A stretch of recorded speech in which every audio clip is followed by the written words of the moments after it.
But we're here to see the creatures migrating through, and the students are taking notes on those things. They're writing about it. They're drawing the landscape. They're painting the landscape.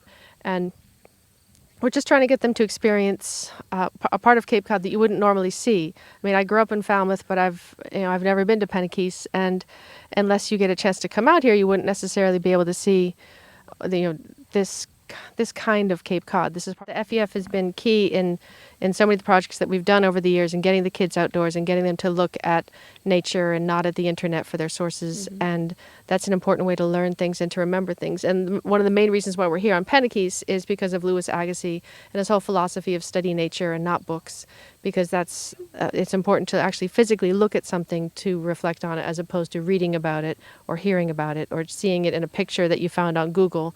It's just that it's not meaningful. It doesn't have any soul. I drew 2 landscapes because, well, I drew that one right like there because it's 2 were kind of from higher up points, because I like the way that the on both of them the shoreline curved along with the sand. It looked like almost like seas on both of them. It looked pretty cool. And then, the water's really clear today and stuff. So once you get to Cuttyhunk, I'd say things start getting interesting. Just that Cuttyhunk is pretty interesting, and so is Penikese. They're both really different, I would say. I chose to write about the one shorebird that I saw because I really wasn't expecting to see anything, since there's not really many shorebirds out here right now.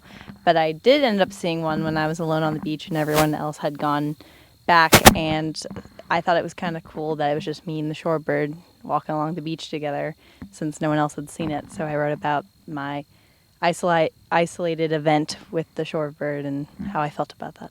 I would have loved to have had this opportunity as a student at Falmouth High School to come out with one of my either art classes or English classes. I hadn't actually come out to the island until I returned from college. Was the first time I came out to Penikese.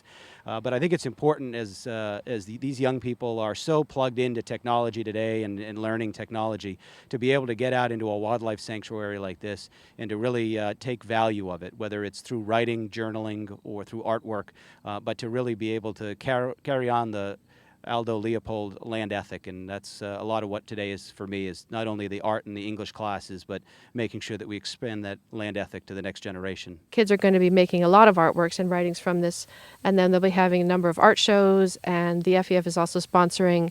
They're going to be entering this work in a competition down Cape, and so part of the grant will pay for us to go down Cape and see the work in the competition. And the Falmouth Education Foundation is so great that they give us money to come up with these ideas, to bring the kids places, to make high school interesting, but also fun. I mean, it is fun to be on an island for the day, and you can't deny that. Yeah.